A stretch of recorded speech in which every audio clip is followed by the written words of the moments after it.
Hi, Mark, and today we're not having fun with April's Fool. That was Saturday.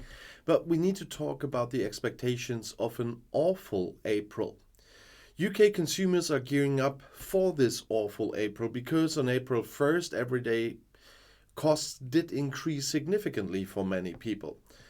From last Saturday onwards, mobile and internet bills will be more expensive, as will water, postage stamps, some prescription drugs, and council and car taxes. The Daily Mail newspaper wrote that an average family would face an additional £680 a year, speaking of the most brutal livelihood crisis since the 1950s. Because of inflation, groceries are already costing significantly more than a few months ago. When it comes to energy costs, the government continues to cap the prices for each unit of gas or electricity. However, the previous state support of £67 a month is being phased out. In addition, many property owners are complaining about the sharp rise in mortgage interest rates. That's a consequence of the economic policy of short-term Prime Minister Liz Truss. Millions of people fail to pay their bills every month, as Emily Seymour of consumer rights organization Which told the newspaper.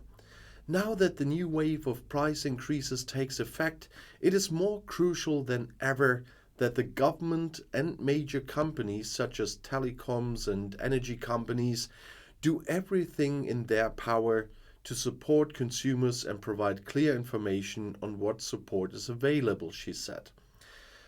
Companies also complain about additional costs. State support for pubs and companies is largely phasing out as well. Almost half of the member companies surveyed will have difficulties paying their bill in the future, warned Alex Vies from the BCC Association of Chambers of Commerce.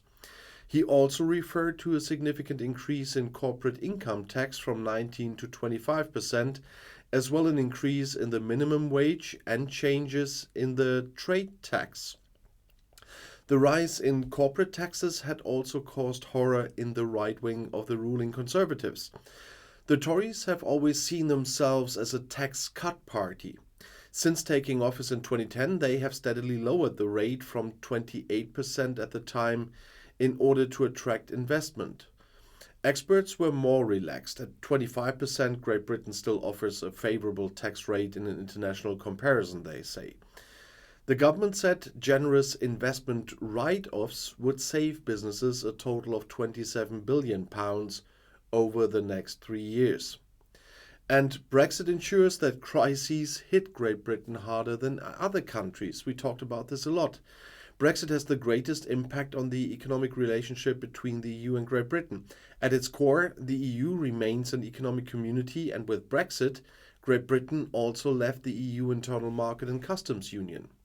Before the exit referendum, the Remain campaign tried to convince the British to remain in the EU, primarily with economic arguments and scenarios of major losses in prosperity. A lot didn't believe them, but now you see reality. When assessing the economic consequences, it should first be emphasized that Boris Johnson's government opted for the clearest possible separation from the EU. In the spectrum of possible economic relations between the Union and third countries, the country has consequently become much more isolated than Norway, for example, which almost completely participates in the internal market via the EEA, the European Economic Area, or Switzerland with bilateral agreements, or Turkey with a customs union, or even Ukraine. A no-deal Brexit, the exit without any regulations, was just prevented after tough negotiations, and instead Brussels and London concluded a trade and cooperation agreement in December 2020, which, alongside the withdrawal agreement of January 2020, puts relations on a new footing, and now with the Windsor framework. Economically, it replaces the earlier participation in the internal market and customs union with a free trade agreement in which there are neither tariffs nor any quantity restrictions between the EU and Great Britain, with small exceptions, but numerous regular non-tariff trade barriers and border checks that have been reintroduced. About 47% of British exports go to the EU. Nevertheless, trade with its most important trading partner by far has been made considerably more difficult, as have pan-European supply chains. Opportunities for EU Europeans to work in the UK and vice versa have also been significantly restricted. As the switch from the Brexit transition phase to the new trade agreement took place in January 2021, that means in the middle of the COVID-19 pandemic, it is difficult to separate the exact economic consequences from the consequence of the pandemic and the lockdown measures, but you can see how the others come back and how the British come back. The British think tank CER assumes that the British economy is around 5% smaller today than it would have been without Brexit. The exit is clearly noticeable in British exports to the EU, in direct investments and British productivity. However, this led to a slowdown in economic growth and a long-term decline in economic momentum. There was no massive one-off slump like the one triggered by the pandemic. In the long term, however, the British Budgetary Authority assumes that the economic consequences of Brexit will be more serious than those of the pandemic. The pandemic is also making it difficult to accurately quantify the economic impact of Brexit on the EU. Although Great Britain is an important trading partner for most EU countries, its importance is not comparable to that of the EU for the United Kingdom. There's a partial exception, of course, with Ireland. Despite its close economic ties to Britain, the country was still able to increase its exports so much in 21 that the Irish economy grew by 13.5 percentage points.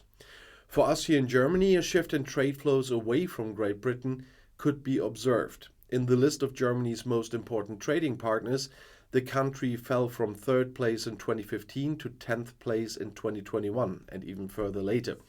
Overall, the EU has lost the volume of the British economy, but to date the losses for the individual EU countries have been significantly lower than those for Great Britain, and that all happened as expected. And there are several reasons for this. One of them is Brexit. Experts estimate that Great Britain is always about 10 to 15% more affected than any EU country. So far, the British government has shunned the idea of at least rejoining the EU's internal market one day. Even almost 7 years after the Brexit referendum, the relationship between the United Kingdom and the European Union remains tense. After the triumph of the Brexiteers in Great Britain, the formal Brexit was completed in 2020, and then a basis for cooperation was created with a trade and cooperation agreement. But since then, there were more and more tensions. We had a little progress now with the Windsor framework, but that was important for Northern Ireland. But for the whole Brexit topic, it is just one small piece in, you could say, in a mountain of issues that are still on the table and that will not go away. So we have seen the first parts of what's going to happen, but Brexit will be a gift that keeps on giving. So this famous saying is still true, and it will stay true. And I'll see you in my next video. I'll be back.